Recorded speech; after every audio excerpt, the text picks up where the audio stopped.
This is The Whole Truth, brought to you by the Greenville County Democratic Party. From local city councils and school boards to the South Carolina legislature and the nation, we provide a clear-eyed view of the whole truth surrounding the decisions, the policies, and the politics that have a direct impact on your family, your neighbors, and you. In today's podcast, Charles Morris had the opportunity to sit down with Greenville City Councilwoman Lillian Flemming. They got to talk about some of Greenville City's history, and she shared some views of just a few of the meaningful changes which she has helped to shepherd in during her tenure guiding this city.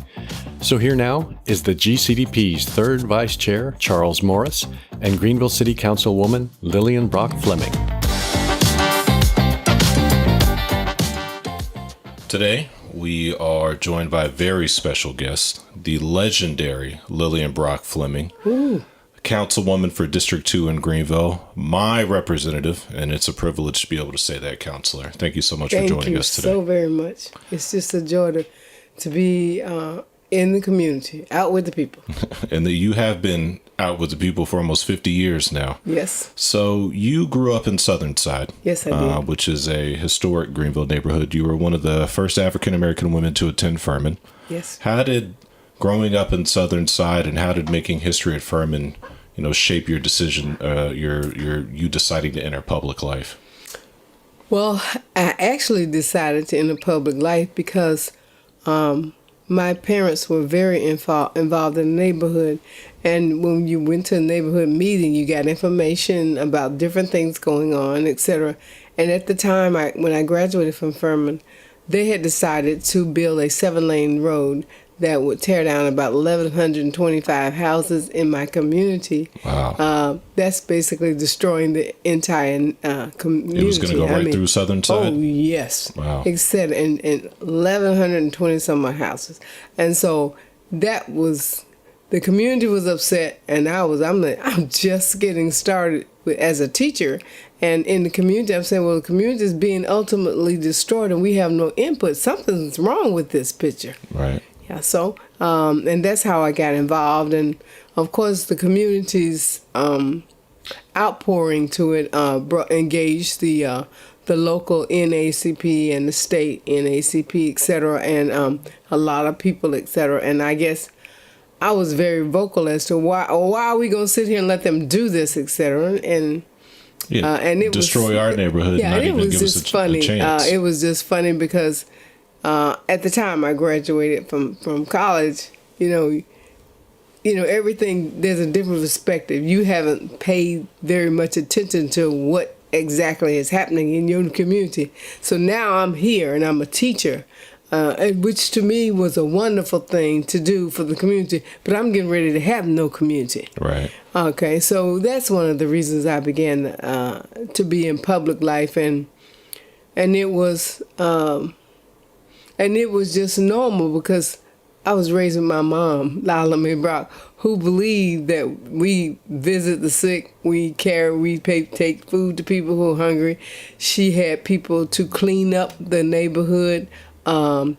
Southern Side, even though it was a poor neighborhood, it was not one that had lots of trash on the street because she would encourage everybody who threw bottles on them to pick them up, and she'd give them something to put them in, and it might have been a poor them. neighborhood, but there was civic pride there. And she had this idea that she tell them, I'll feed you if you clean up your mess. And so we were there making sandwiches in the kitchen. I said, why are we doing this in the kitchen? What's going on here, etc.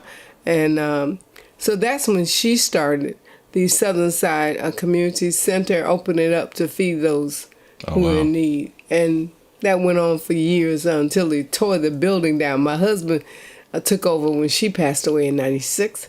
And then the building was torn down because the city would not fix it.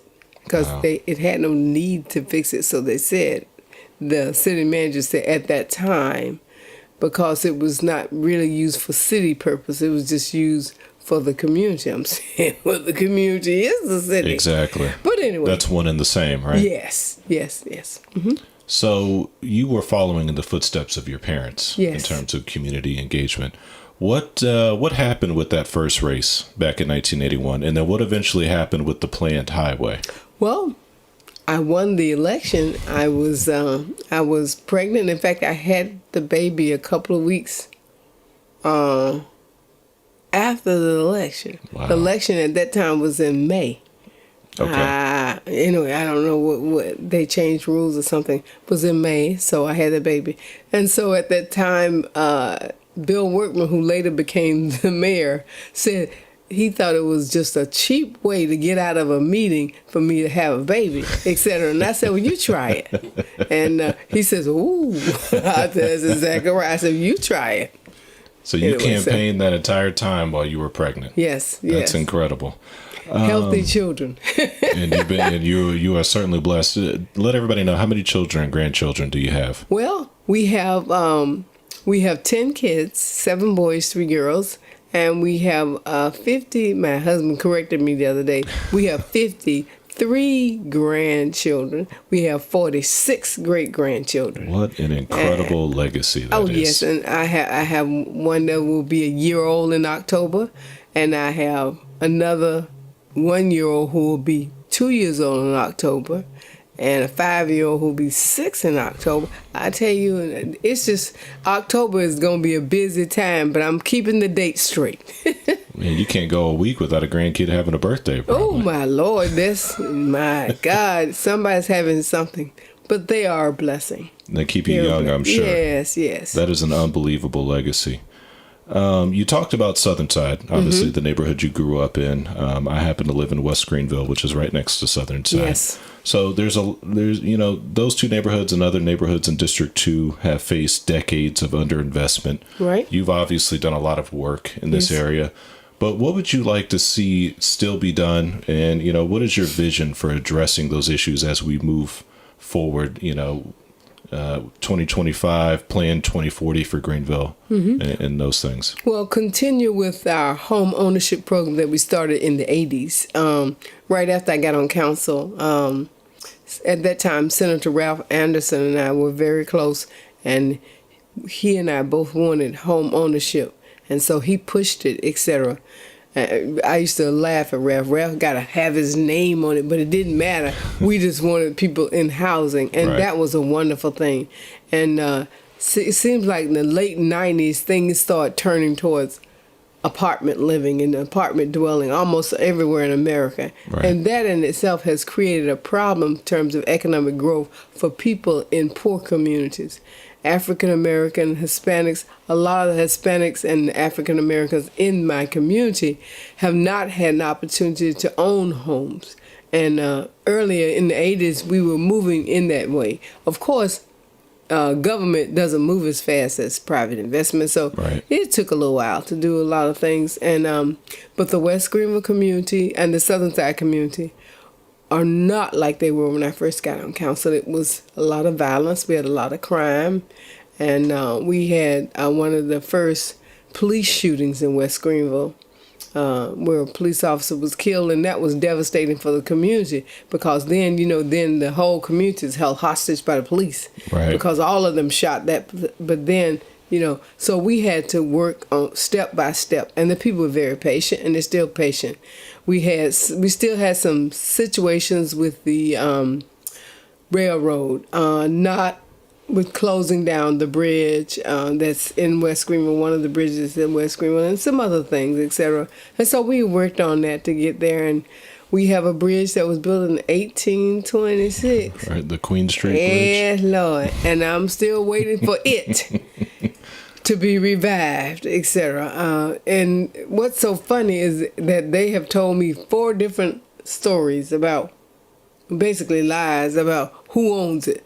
And you say, God, you got to go through a true investigation to figure out who owns it. Then when you find out who owns it and you stand there and say that to them, they say, oh, yeah. Oh, yeah. So the lady who lived next door says, I can tell you what day your little man came by and closed the bridge if y'all didn't own it. I said, oh. Wow. Yeah, oh, yeah. She's a little 86-year-old lady. It was exciting. So that's how investing in the community makes a difference. Right. Because the people are there with you. When somebody's giving them a chance to say something and put their voice in it, it makes a difference. And so it certainly does. So we're moving forward with that. It just takes a little while, but we're moving forward. And I'm very patient. Sometimes I'm not quite as patient, but it moves forward. Well, I heard you say on Saturday at a community meeting, you said we need human beings to take care of human beings. Exactly. Right. And that's what we need. I think what you were just saying, I think speaks exactly to that. Yeah, and I think do. it speaks to your legacy because that's what you spent the last, 45 years doing, right? Yes. Human being, you need to, when you understand everybody doesn't have the same situation. Right. And yes, there are some people who may go a little overboard, but they still need somebody to at least speak to them. A lot of people are very surprised when I answer my telephone. I'm saying, I gave out the number, so call me if you need me. And, if I'm busy or if there's something, or if I'm not the one. Because what happens that I've developed a quick sense to notice is that a lot of people are not getting answers to their questions. And some of them is just a simple question of who handles this? Right. Where do I go? And they dial and Who dial. can help and me? so then they say government is no good because nobody's answering my question. I can personally attest you answer the phone. Yes, I will answer the phone. And if I'm not the one, I will explain it to people. And I'll tell them exactly who is their representative. Because they need to know. And I said, would you like their number? Exactly. I'll go find their number for them. Because that's what happens. And sometimes it helps people. So just to keep touching on the housing, Yes. So you talked about, apartments tend to be kind of the theme of development. Development can bring a lot of prosperity, but it also brings the big G word, right? Oh, yeah. Gentrification. So you've often said that developers obviously resistant to affordable housing because there's a lot of requirements that come along with affordable housing. Mm-hmm. So what tools or policies do we need to emphasize to get developers to go along with building more affordable housing? Because that is truly better for the community. Yes, well, we have a lot of... the state of South Carolina doesn't have some of the same rules and regulations that other states have that require developers to give a certain percentage of housing to affordable housing to people with lower incomes, and it can be at different levels. And since South Carolina doesn't have that, then we can't demand it. We can ask, and we have been successful with some of our developers. That's actually the way they feel giving back to the community is they will do that.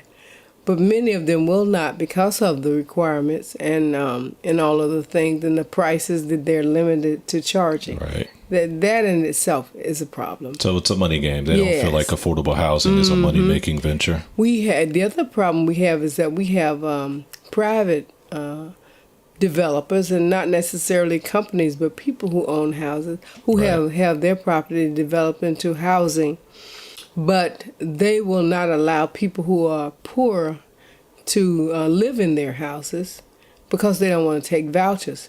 Now, here's my thing. A voucher is a guaranteed piece of money. Exactly. It's guaranteed rent. You don't have to go look for Sally and Jim. It's going to be there every month, right? You're going to get your money, etc., but they don't want to do that.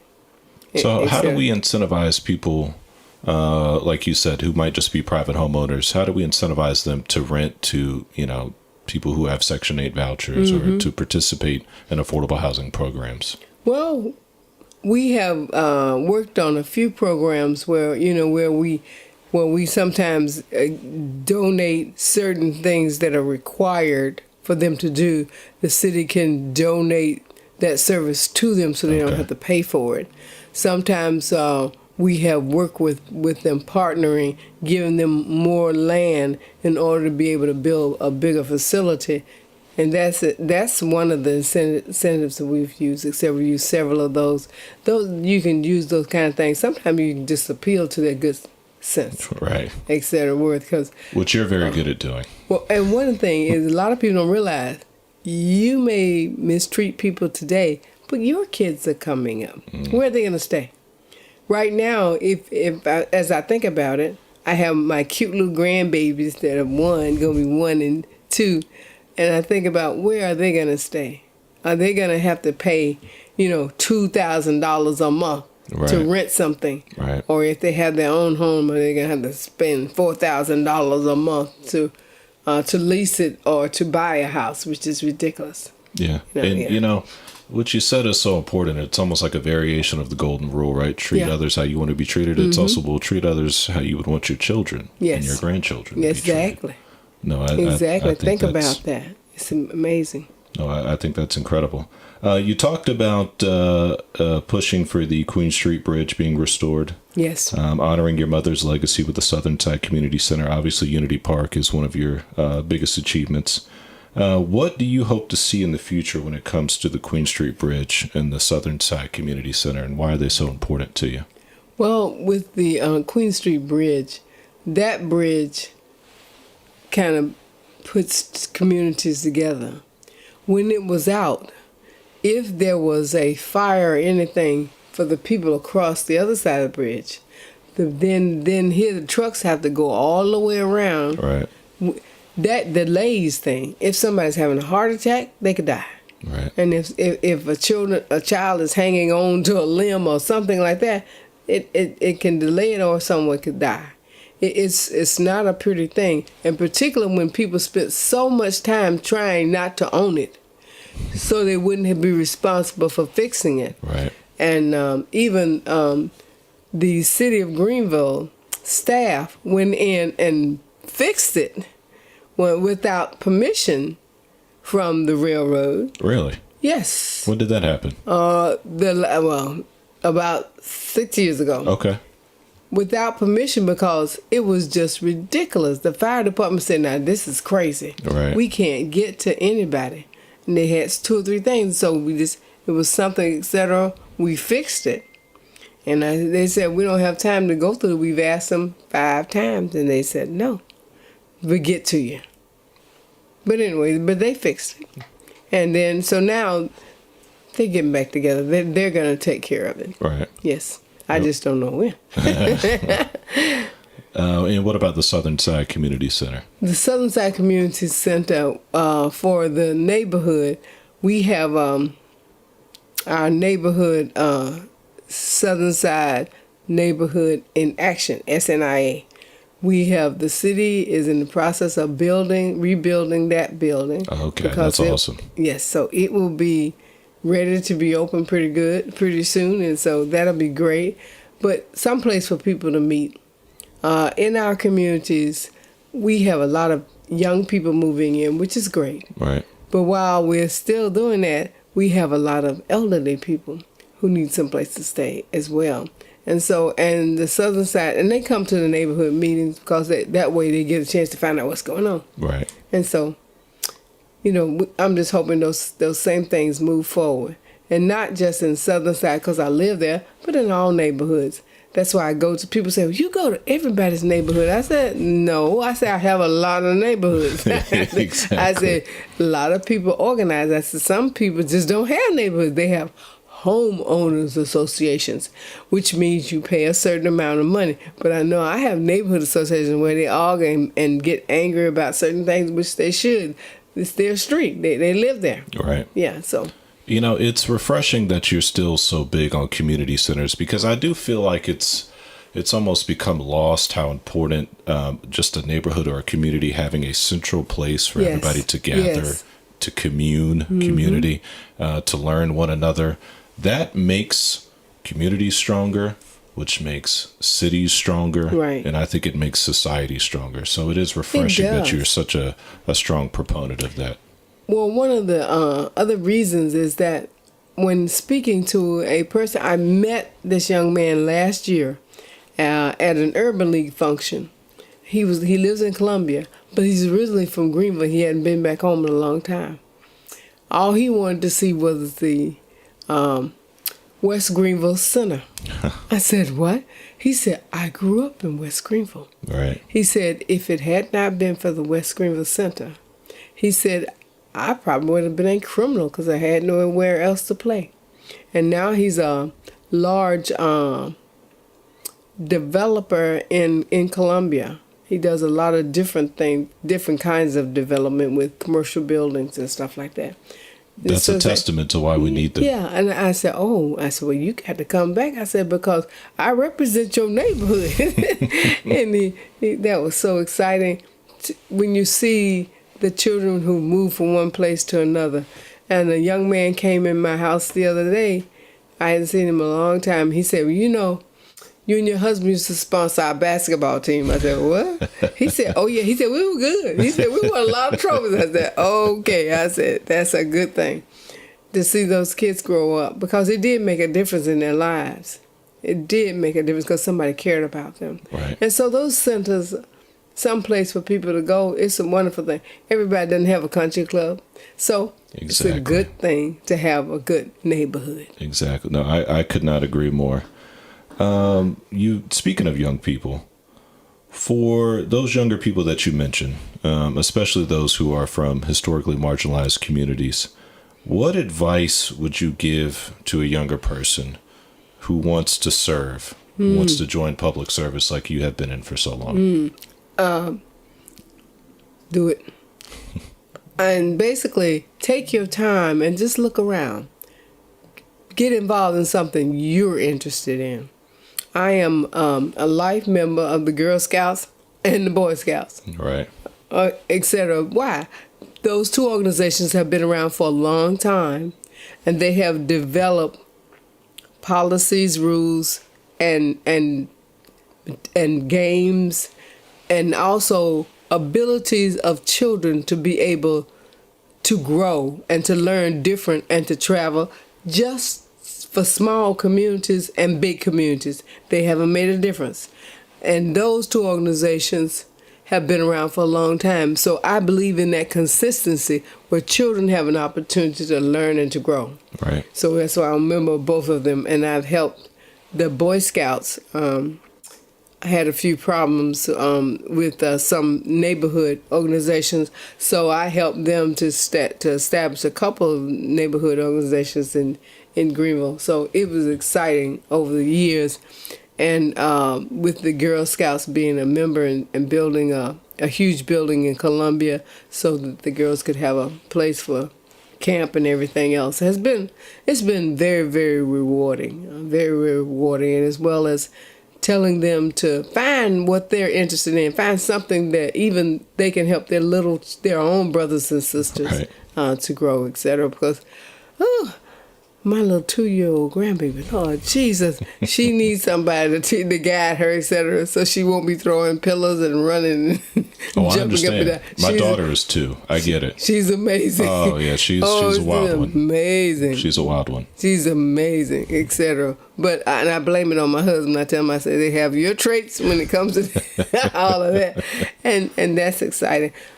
But if they start early helping other children, they themselves will be different people when they're older. Right. And that's what we're trying to do, is build a foundation. Community. Yes. It takes a village, which means community. Exactly, right? Exactly. That's why we have the word unity. That's why we call it Unity Park. You can't have community without unity. Unity. I've heard you say that many times. Mm-hmm. I wanna close with this, and I think this is probably the question I've been looking forward to the most. You've been on city council since 1981. Mm-hmm. Greenville has changed enormously since then. Yes. I mean, I've lived here my entire life, and my parents worked downtown at Beatty, Liberty Plaza, Beatty Street. And I mean, they started working there when I was probably 2, and they worked there until I was in high school. Mm-hmm. And I mean, the city downtown changed so much just in that time. I can't imagine how much change you've seen. So looking back, what are you most proud of from your time on council? And what do you hope your legacy will be at the end of the day? Well, that's a wonderful question. And as I look back at it, I mean, it was scary downtown. Most people didn't go downtown. There was nothing there. There were things there, but they all left. The buses closed, and they all left. But now to see us slowly come back and be more family friendly. Right. Now there are events that we have downtown festivals and everything else. There's always something. Always something. Downtown, and when little kids can now get on a fire truck again, because beforehand the fire department was afraid to go out in the community, because it was really different. But now the things are changing, and a lot of people say, "Well, downtown is not." I said, "No, I will not allow people to say it's not for certain people. Downtown or in town, anywhere, is for anybody if you go." Right. If you sit at home and don't look at it, because there's nothing, if you've never ever gone downtown, there's nothing that says, well, you can't come down here. We don't have that. So you can't say that. There's something for everyone to enjoy, and it doesn't have to cost money. And the other thing I like is organizations getting together and having events downtown that's free to the public, like the gathering when they had the large dinner table that covers 2 or 3 blocks where they feed everybody. Right. That's a wonderful thing. To see the Christmas parade coming back again. Oh, my Lord. Oh, I was in the Christmas parade when I was little, and I hadn't seen the Christmas parade, but now I'm taking my grandchildren to the Christmas parade. We're having a great time, and it's exciting to see. Sometimes there's too many buildings, but if you don't own the land, you can't tell them they can't build it there. But we do have zoning and planning where we can stop some things from over being, coming around. Like we started back charging money for the Richardson Street garage at night because that's where they were holding little off-gathering fights and stuff like that. Yeah, no, I saw that. So we had to deter them from coming in there at night, etc. And that's a sad situation. Sad situation. However, but you do what you do. You monitor, you adjust. And we do. I mean, we have a wonderful downtown that honestly is the envy of a lot of the nation. Mm-hmm. And I think that you being the longest tenured member on council by far, you having been there the entire time through all of this tremendous growth and change, in my opinion, I think that is your legacy, and I think that is a monumental legacy. Well, thank you so much, and I really do appreciate it. I have supported and voted against a lot of things. We don't really go public on some things that we don't even tell people that that it was brought to our attention, because some things are really not family friendly and community friendly. So we just don't even bring it up. For example, like the Lolly Green bus to carry around to carry drunk people to their car. I mean, say what? You never heard of that, because like when it came out, it was like. We were shaking our heads before, don't even bring it up. Now let it go. And the next issue is this. But it has been, we have been very supportive, and on council, it has made a difference because all of us have some of the same views about doing what's right for the community and putting as many things as we can in the public's way that doesn't necessarily cost, but your whole family can enjoy it and see it. The day Unity Park opened was a wonderful day. A wonderful day for children. It was so exciting to see children jump around in the water. Right. And several of the little children couldn't speak English. One little boy was from Czechoslovakia. Okay. Of all things, and the other little boy was Hispanic. But they understood how to play in the water and splash. It was so exciting to see them get together. That's what it's all about. It's That's the beauty of community. Yeah. Everybody can come together and just enjoy. And now we have parks that are for the disabled children. Yes. That's a new one. I saw that. That is incredible. The Brooks playground. And it's in the shade. Yes. And that's what I love. And for the children who have all kinds of handicap. And it's exciting. And now our zoo, the Phillips Farm at the zoo, we're going to have some more animals there for our children to learn more. Now that was real hilarious when my grandkids were little, etc. Everybody was afraid of all the lions and tigers and bears. A little bit of children were like, trying to get. I said, leave that tiger alone, girl. Come over here. And she's a baby. She's got a lollipop trying to get her. The lion, some suckers. Oh Lord!